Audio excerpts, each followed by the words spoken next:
जय माता दी। उसके साथ आपको बताने वाली हूँ कि आप अपने गार्डन में कुछ ऐसे 20 टिप्स बताने वाले हैं आपको, जो कि आपकी जो गार्डनिंग है उसको सरल करेंगे। साथ में आपको बिल्कुल सरल तरीका बताएंगे कि आप अपना स्ट्रेस कैसे दूर कर सकते हैं अपने गार्डनिंग में। आप किस तरह से अपने गार्डन को मैनेज कर सकते हैं फ्री ऑफ कॉस्ट में। और साथ में आपको ढेर सारी जो पीस है आपके गार्डन से आपको मिलने वाली है।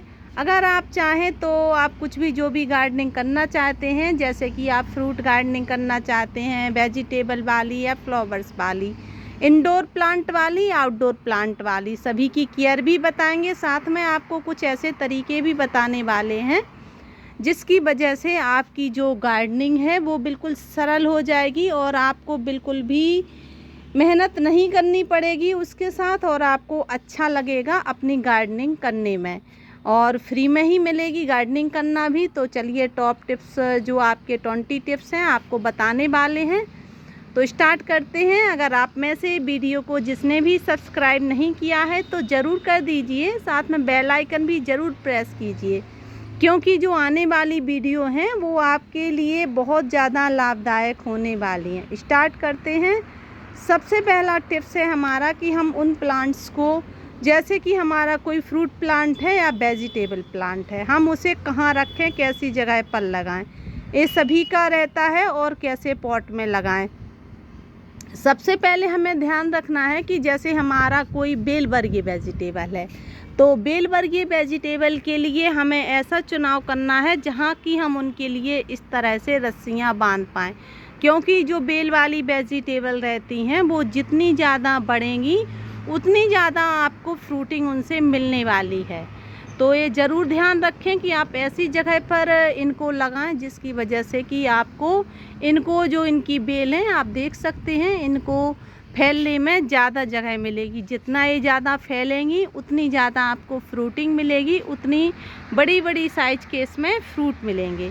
और साथ में और इसका कंटेनर भी बहुत अच्छा होना चाहिए। कंटेनर अच्छा होने से मेरा मतलब है कि जो कंटेनर की साइज़ है बेल वाली वेजिटेबल के लिए, उनके लिए आपको करीब 20 इंच से गहरा अगर पॉट रखते हैं तो आपको ढेर सारी वेजिटेबल मिलती है। और बड़े पॉट में आप 3 से 4 प्लांट लगा सकते हैं, जिसकी वजह से आपको ज़्यादा स्पेस की ज़रूरत नहीं रहेगी।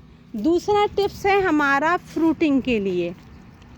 जैसे कि हम फ्रूट प्लांट लगा रहे हैं, तो जो वेजिटेबल प्लांट हैं और हमारे फ्रूट प्लांट हैं, उनके लिए ऐसी जगह का चुनाव करना चाहिए, क्योंकि दोनों में फ्रूट्स होते हैं, तो ऐसी जगह पर चुनाव करना चाहिए कि जहाँ पर हमें करीब 7-8 घंटे की धूप मिलती रहे।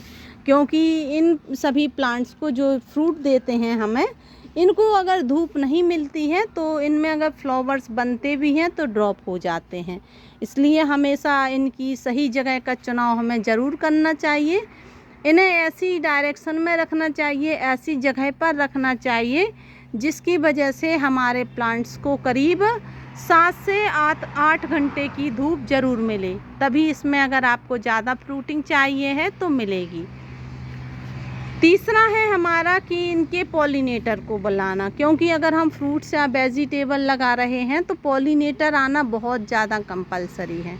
अगर पॉलिनेटर हमारे गार्डन में नहीं आएंगे तो फिर हमारे जो गार्डन की ग्रोथ है, जो उनके फ्रूट्स हैं, वो नहीं अच्छे से हो पाएंगे। जैसे कि आप देख सकते हैं इधर एक मधुमक्खी आपको दिख रही होगी, यही हमारे पॉलिनेटर हैं। कभी मधुमक्खी आती हैं, कभी भौरे आते हैं, कभी तितलियां आती हैं। देखिए अपने आप ही हमारे गार्डन में आ जाती हैं। देखिए किस तरह से है, पूरे प्लांट पर इसी तरीके से घूम रही है। और ढेर सारी हमारे गार्डन में सुबह शाम और पूरे दोपहर में भी पॉलिनेटर आते रहते हैं।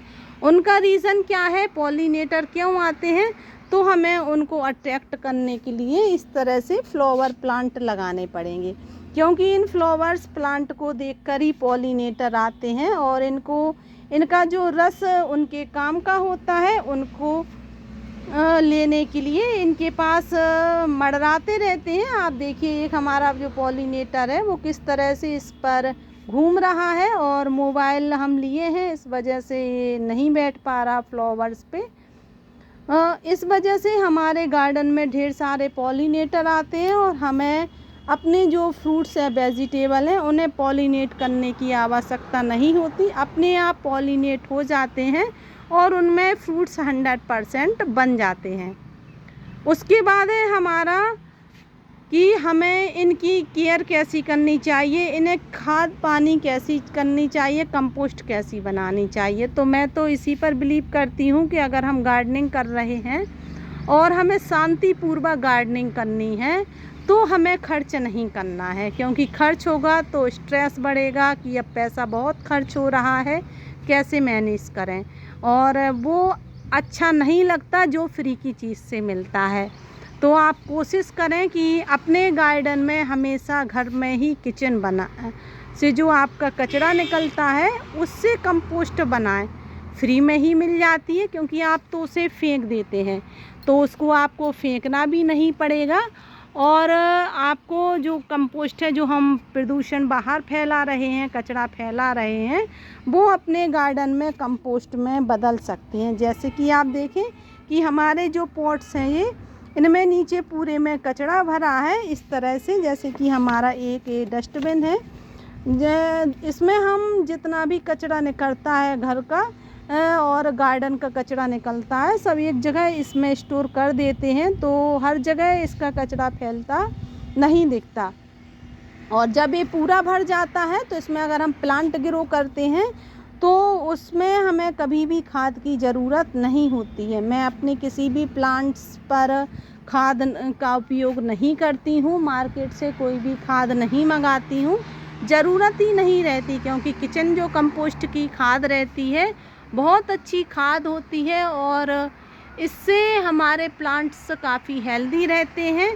और जो हमारे मिट्टी है उसको भी हमें बाहर से लाना नहीं पड़ता, क्योंकि इसमें ज़रा सी ही मिट्टी की ज़रूरत रहती है। तो आप अपने गार्डन में जो किचन का कचरा निकलता है एक जगह स्टोर कर कर उसमें अपने प्लांट ग्रो कर सकते हैं, एक भी पैसे की आपको खाद नहीं खरीदनी पड़ेगी। उसके बाद आता है हमारा कि लिक्विड कंपोस्ट। जब हम गार्डनिंग स्टार्ट करते हैं तो ढेर सारी हम जानकारी लेते हैं कि लिक्विड कंपोस्ट हम कौन सी यूज़ करें, कौन सी मार्केट से मंगाएं, पर हर चीज़ का ऑप्शन है, गार्डनिंग में भी है। अगर हम खर्च क्यों करें अगर हमारे घर में ही सभी कुछ पड़ा है। जैसे कि लिक्विड कंपोस्ट है वह हम अपने जो गार्डन है उसमें हम आसानी से जो हमारे किचन में दाल का पानी, चावल का पानी जो भी निकलता है उसका यूज़ हम लिक्विड कंपोस्ट के रूप में अपने प्लांट्स पर कर सकते हैं और बहुत फ़ायदा करता है। और अगर इस तरह से छोटे छोटे हमारे प्लांट्स हैं, जो इस तरह से न्यू बॉर्न प्लांट्स हैं, हमारे सीड हैं जो हमारे वो जर्मिनेट हो चुके हैं और उनमें पानी की आवश्यकता है, तो हम अगर उस लिक्विड कंपोस्ट का यूज़ करते हैं तो उनकी स्पीड बहुत ज़्यादा बढ़ती है, बहुत स्पीड से वो बढ़ते हैं। या फिर कोई फ्रूट्स लगा है, छोटा सा फ्रूट्स है और उसमें अगर हम उसका लिक्विड कंपोस्ट का यूज करते हैं तो भी उसके फ्रूट साइज पर उसका बहुत असर होता है और उसके फ्रूट साइज बहुत अच्छे और बड़े बड़े होते हैं। उसके बाद हम अपने गार्डन का एक कोना ऐसा तैयार करेंगे जहाँ की कुछ ऐसे हमारे पॉट्स रहते हैं जो हमारे पुराने हो जाते हैं, ख़राब दिखते हैं और हमें ऐसा लगता है कि अच्छे नहीं दिख रहे हैं। वैसे तो हमें किसी की कंपैरिजन के हिसाब से अपना प्लांट नहीं लगाना चाहिए, क्योंकि हम किसी की तुलना में हम अपना प्लांट अपने गार्डन को नहीं सजा सकते। मैं तो ये कभी नहीं करती हूँ, क्योंकि मेरे पास जो है वही सबसे अच्छा है। तो मैं क्या करती हूँ कि जो हमारे वेस्ट हैं, जैसे कि ये घड़े हैं, ये वेस्ट हो जाते हैं, तो हम क्या करते हैं कि उनको हम एक जगह इस तरह से पेंट कर कर एक कॉर्नर ऐसा बना लिया है और पास पास में इनको रखा है और साथ में इनमें इतने प्लांट लगा दिए हैं, घने प्लांट लगाए हैं, जिस वजह से किसी का ध्यान इन पर न जाकर हमारे प्लांट्स पर जाता है। और आप भी देख सकते हैं कि कितने सुंदर ये लग रहे हैं। तो आप एक कॉर्नर में जो भी आपका वेस्ट मटेरियल है, जो ख़राब सामान है, उसमें आपने प्लांट लगाए हैं तो उनको आप एक जगह रख दीजिए और फिर उनमें प्लांट्स लगा दीजिए। बहुत अच्छे से उनमें प्लांट्स ग्रो होते हैं। जैसे कि आप देखिए हमारा ये छोटा सा ही पॉट है और इसमें 2 टमाटर के प्लांट लगे हैं, एक फ्लावर का है और एलोवेरा है। और इसके आप फ्लावर्स देख लीजिए, टमाटर में बहुत अच्छी फ्रूटिंग भी होती है। तो आप इस तरह से कोई भी पॉट्स में एक जगह इकट्ठे कर कर उनमें अपने छोटे छोटे जो प्लांट हैं उनको लगा सकते हैं। और आप एक कॉर्नर में इस तरह से ये छोटे छोटे जो आपकी कुछ कंपोस्ट ऐसी होती है जो छोटे से पॉट में आसानी से बन जाती है, तो एक जगह आप उनको भी रखिए। बस हमारी ये फुल हो गई है। अब इसके ऊपर हम जरा सी मिट्टी मिलाएंगे और इसमें कुछ सीड डाल देंगे। प्लांट नहीं लगाएंगे इसमें, क्योंकि छोटे पॉट्स में अगर हम प्लांट लगाते हैं तो वह सक्सेस कम होता है और हमें निराशा हो जाती है। लेकिन हम क्या करेंगे, इसके ऊपर केवल ज़रा सी मिट्टी डालेंगे और कुछ सीड डाल देंगे। बस हल्का सा पानी देंगे कि जो ऊपर की मिट्टी है वह गीली हो जाए। और उसके बाद इसमें प्लांट जो उगेंगे बहुत हेल्दी प्लांट उगेंगे। हमारे जो इसमें जितने भी प्लांट लगे हैं इसी तरह से हैं। कुछ एक स्पेस ऐसा बनाइए जहाँ की आप एलोवेरा या कोई भी अपना फेवरेट प्लांट लगा पाएँ, क्योंकि एलोवेरा तो अगर आप गार्डनिंग करना चाहते हैं तो एलोवेरा को ऐड करना मत भूलिए, क्योंकि ये हर समय हमारी हेल्प करता रहता है गार्डन में। तो इसके लिए एक कॉर्नर ज़रूर बनाएं आप और ढेर सारे इनके प्लांट्स जो भी आपका वेस्ट मटेरियल है उनमें आप एलोवेरा ज़रूर लगाएं। और साथ में कुछ उसके साथ एक फ्लावर प्लांट भी आप लगा सकते हैं। आप देखिए कितना सुंदर हमारा ये फ्लावर प्लांट है और ये एलोवेरा के साथ ही लगाया हो। मैंने इसको झुका दिया है तो एलोवेरा को पूरी धूप भी मिल रही है और हमारे प्लांट को भी धूप मिल रही है। और आप देख सकते हैं कि ढेर सारे इसमें फ्लावर्स आ गए हैं। उसके बाद है हमारा अगला कि आपके पास कोई ऐसा पॉट है, जैसे कि आपका ये वाला पॉट है और इसमें आपको देख रहे हैं कि आप कुछ समय बाद हमारा ये प्लांट ख़राब होने वाला है, तो आप इसमें कुछ सीड और एक्स्ट्रा डाल सकते हैं, जिसकी वजह से वो न्यूबॉर्न जो हमारे प्लांट हैं वो इसमें हो जाएंगे और उसके बाद हमारे प्लांट हट जाएगा। और आप देखिए कि मैंने इसमें कुछ जो सीड डाले थे, आप देखिए जर्मिनेट हो चुका है। देखिए ये हमने लीची का सीड डाला था, एक ये है। तो इस तरह से आप अपने गार्डन में इस तरह से नए नए सीड ज़रूर ग्रो कीजिए जो भी आपके प्लांट ख़राब होने वाले हैं, क्योंकि किचन कंपोस्ट में प्लांट लगे हैं तो ये मिट्टी करीब 2 साल तक ख़राब नहीं होती है। और जब आप देखेंगे कि आपकी मिट्टी ख़राब हो चुकी है 2 साल में, तो फिर आप उसको ट्रांसफ़र कर सकते हैं, सुखा सकते हैं, न्यू बना सकते हैं, उसमें नया प्लांट ग्रो कर सकते हैं। साथ में आप देखिए कि कोई भी आपका जो फ्रूट प्लांट है या फिर कोई वेजिटेबल वाला प्लांट है और आपने बड़े बैग में लगाया है, जैसे कि आप देखिए हमारा बहुत बड़ा बैग है ये और 24x18 का ग्रो बैग है और साथ में इसमें पूरी किचन कंपोस्ट बनी है, भरी है, तो ये बहुत हल्की भी है। अब हमें क्या करना है कि इस प्लांट्स को जो हमारा इसमें प्लांट लगा है उसे ज़्यादा ज़रूरत नहीं रहती है पूरी मिट्टी की, तो हम क्या करेंगे उसके साथ हम कुछ फ्लावर प्लांट भी अपने ग्रो कर लेंगे। जैसे कि आप देखिए कि हमने इसमें फ्लावर प्लांट लगा दिया है और पहले गेंदा का प्लांट लगाया था मैंने इसमें, देखिए, और अभी गेंदा का प्लांट सूख गया है, तो आप इसको हटाकर इसमें स्पेस मिल गई और आपके प्लांट की गुड़ाई भी हो गई साथ में। और जो हमने बाद में जो अपना येलो कलर का प्लांट लगाया था, आप देखिए इसमें कितने अच्छे से फ्लावर्स आ रहे हैं। तो कंटिन्यू आपको एक ही पॉट से ढेर सारे प्लांट मिलते रहेंगे, फ्लावर्स मिलते रहेंगे। तो आप हमेशा देखें कि जब आपका जो प्लांट है, फ्लावर प्लांट है, काफ़ी समय से उसमें लगा है और अब ज़्यादा दिन नहीं चलेगा, तो आप इसमें दूसरे नए सीड या नए प्लांट लगा दीजिए, जिससे कंटिन्यू आपको फ्लावर्स मिलते रहें। अगला है हमारा, इस तरह से आपके अगर घर में छोटे छोटे से जो पॉट्स निकलते हैं और वेस्ट होते हैं, जैसे कि कभी मिठाई का डिब्बा आता है या फिर कोई भी आइसक्रीम का डिब्बा आता है या कुछ भी, तो उसमें आप अपना जो कटिंग है वो ग्रो कर सकते हैं। देखिए मैंने इसमें कटिंग ग्रो की थी और देखिए इसकी ग्रोथ बहुत अच्छी हो गई है। तो आप इस तरह से, और इसमें जो भाजी के सीड गिरे हैं वो तो देखिए आप कितने सुंदर लग रहे हैं। तो आप इस तरह से इन पॉट्स का यूज आप अपनी कटिंग लगाने में ज़रूर करें। वह आपको बहुत सरल बना देगा और साथ में इसमें आपको ज़्यादा इसकी केयर भी नहीं करनी पड़ेगी। और साथ में आप देखिए कि जो वर्ड्स रहती हैं वो हमारी कितनी हेल्प करती हैं। ये देखिए कि ये है नीम की निबोई। तो जो वर्ड्स रहती हैं वो कहीं से भी नीम की इस तरह से या कोई भी सीड हमारे लिए लेकर आ जाती हैं और इस तरह से हमारे गार्डन में कभी कभी दे जाती हैं। तो आपको क्या करना है कि आप इन सीड्स को आपने किसी भी पॉट में इस तरह से लगा दीजिए। ये फ्री के सीड हैं आपको, और आपको नया प्लांट इसमें नीम का मिल जाएगा। उसके बाद आप अपने गार्डन में जो है छत पर जहाँ भी आप गार्डनिंग करते हैं तो एक छोटा सा कोना ज़रूर बनाइए। देखिए जैसे कि हमारे यहाँ बना है, और इसमें मैं अपनी बारिश के से बचने के लिए इधर, और धूप की वजह से भी ये बोरियां ख़राब हो जाती हैं, तो इनको मैं एक छाया वाली जगह पर एक कॉर्नर में रखे हैं। अगर आपकी छत पर हर जगह धूप रहती है तो आप उस पर कोई भी पॉलीथिन की थोड़ी सी छाया कर इस तरह से किसी भी स्टैंड पर रख सकते हैं। और ये हमारी मिट्टी है और हमारी कंपोस्ट है, मैं इसको सुरक्षित रखे हुए हूँ इधर।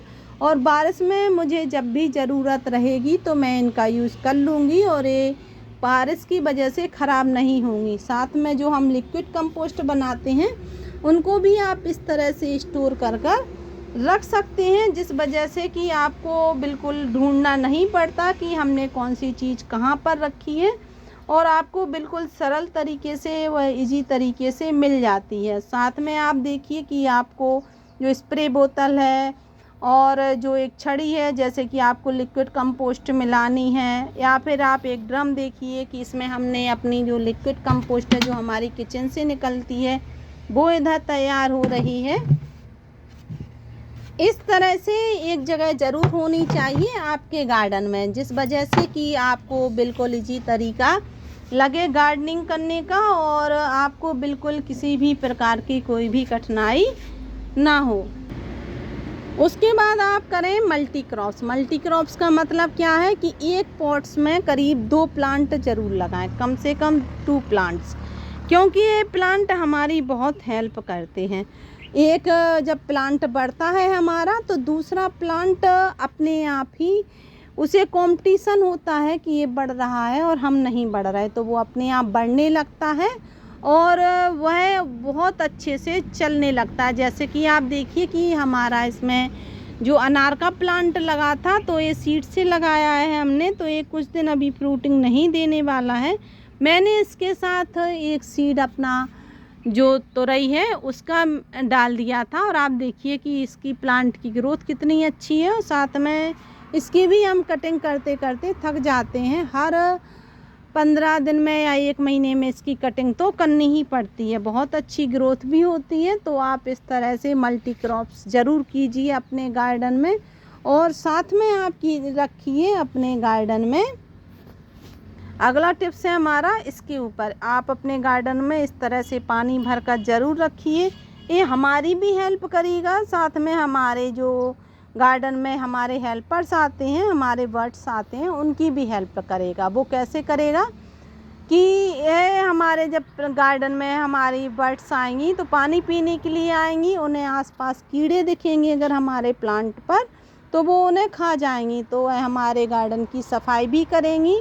और साथ में हमारे घर में हमारे गार्डन में जब बर्ड्स आती हैं तो हर किसी को पता है जो गार्डनिंग करते हैं कितनी ज़्यादा खुशी उन्हें मिलती है। तो इसको ज़रूर रखें। और इसका सबसे ज़्यादा ज़रूरी काम क्या होता है कि इससे जो बाष्प बनती है दिन में धूप में, तो इस पर जो बाष्प बनती है वो हमारे जो प्लांट हैं उनके लिए बहुत ज़्यादा हेल्प करती है।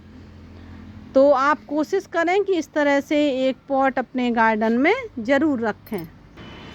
कुछ प्लांट्स हमारे गार्डन में ऐसे होने चाहिए जो कि कटिंग से आसानी से लग जाते हैं, क्योंकि हमें पैसा खर्च नहीं करना है। कटिंग से अगर हम अपने प्लांट लगाते हैं तो एक प्लांट से हम कई प्लांट लगा सकते हैं। जैसे कि आप कटिंग से आप गुलाब लगा सकते हैं, आप कनेल लगा सकते हैं, आप गुलदाउदी लगा सकते हैं, आप गेंदा भी लगा सकते हैं, और आप जो सहतूत है उसको भी लगा सकते हैं। इजी तरीके से सहतूत बहुत जल्दी लग जाता है। आप गुड़हल लगा सकते हैं। बहुत सारे ऐसे प्लांट हैं जो कि आप आसानी से अपने गार्डन में इजी तरीके से लगा सकते हैं कटिंग से, और एक प्लांट से आप ढेरों प्लांट लगा सकते हैं।